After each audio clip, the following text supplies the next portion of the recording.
Hi everybody, thank you so much for attending this press conference. Today is a very special day for us as a UNM community as well as a UNM international community.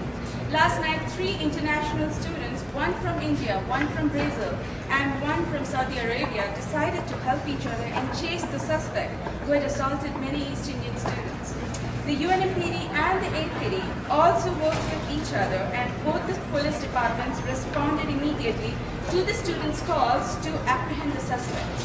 We as a community have proved to each other that we can support and help each other in making our lives safe and secure. According to the students who helped in apprehending the suspect confessed to having a grudge against the East Indians. This does make this series of assaults to be a hate crime, and we hope that the District Attorney's Office will also treat it as such. I wish to thank the UNM student community, especially the international community, for being vigilant and supportive. I also wish to thank the Graduate Professional Student Association, the peer mentoring graduate students for color, for the full support in dealing with this issue. I wish to thank the UNMPD and the APD for their support and their immediate response. I also wish to acknowledge the UNM administration, like the Office of International Programs and Oral Studies, the Dean of Students, Randy Boglin, Vice President of Student Affairs, Gio Torres, and the Department of Institutional Diversity for their wholehearted support and concern. I wish to thank Constable Benton, who has been very supportive to this issue.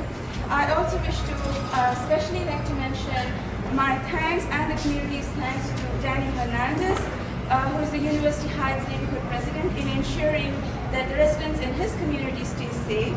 And last but not the least, I wish to acknowledge the Indian students, especially those who have been assaulted, for showing courage and cheer through the entire episode. At the same time, I would like to emphasize that we, the Indian community, want the suspect to get the best possible mental health treatment. If that is what is required in this case, we want compassion. We are concerned that he may be released before he gets that treatment. He has been arrested a number of times before and has been released. We don't want him to go into the streets without getting full treatment. We are concerned and we want the suspect to be able to lead a normal and a healthy life like all of us. And we hope that the different systems in Albuquerque will be able to provide him the opportunity to do that.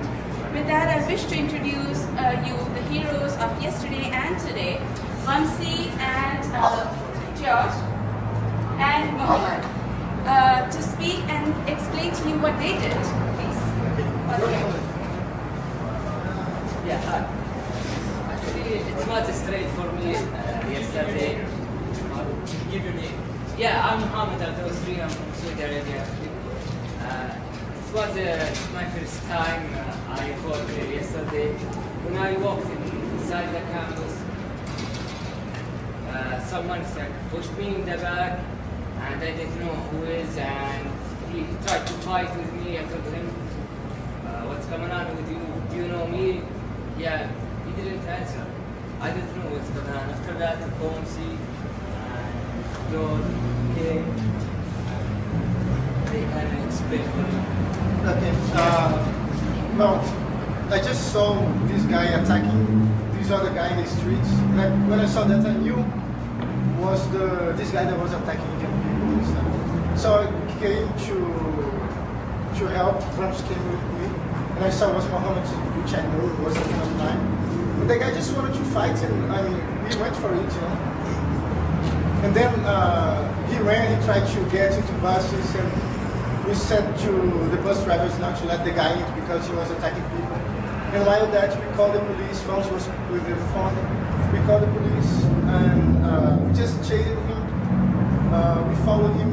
We went down to Yale or to Central, and so the police finally came and arrested him. So pretty much that was what happened.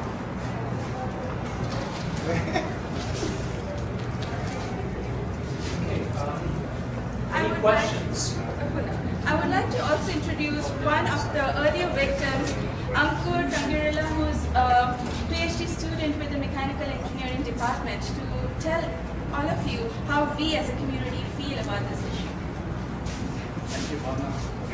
First of all, I would like to really thank Bhavna here for representing our community really well. She has done everything she could to see to it that we get justice.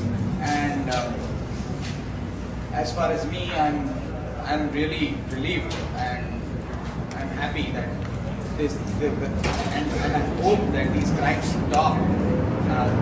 Will stop after the culprit is going to get the proper punishment. By law he should be prosecuted. So I'm very relieved as a victim and as a community, as the Indian community. Thanks.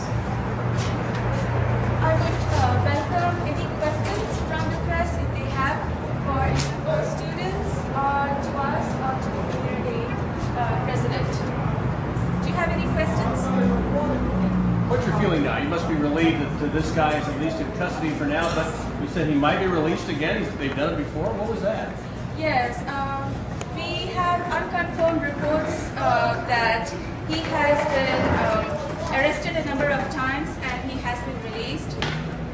And we are concerned that he must get the proper treatment. We are not worried about he being released, but we are worried about he not getting enough treatment. And that is what we want to emphasize. We do not know all the ways by which he can be provided the treatment. It's up to you, the media, as well as all the community at large, to ensure that he gets his support, he gets his help, and he's able to lead a normal and a healthy life. Can I say about this? Actually, the police, the cop told me that he will be released in maybe 72 hours, and he will be back here. And I'm sure he's going to attack someone else again. So I don't know how this can happen. The guy attacked so many people until now, and I mean, the police didn't do anything. And of course he's going to attack another one.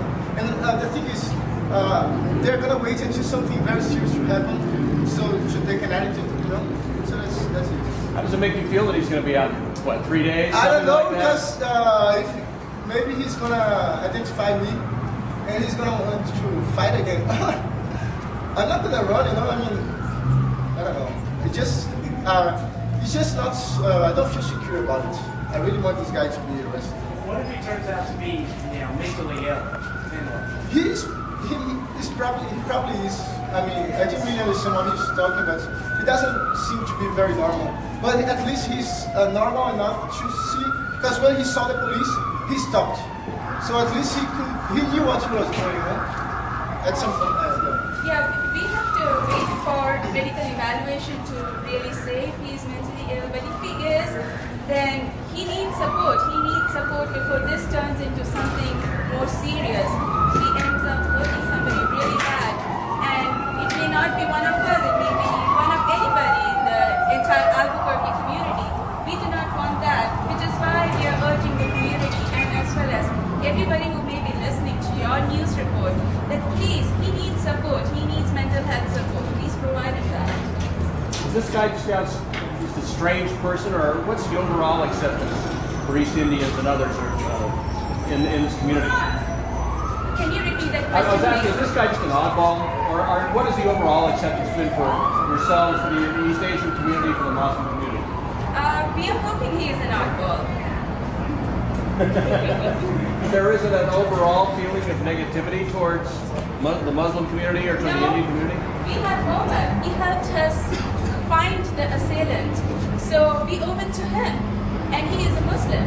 And we have Muslims in our own community. We are not just Hindus. So, no, we have nothing against the Muslim community. We have nothing against any religious community. We are hoping he's an oddball, and that it is because of some other structural problems that he has emerged, and that he needs support and that he gets it. You can safely rule out any religious connection to this series of crimes, but it is definitely something targeted towards a particular community because he has a personal grudge against them. Yes, I would reiterate that this is a hate crime. We do consider it to be a hate crime.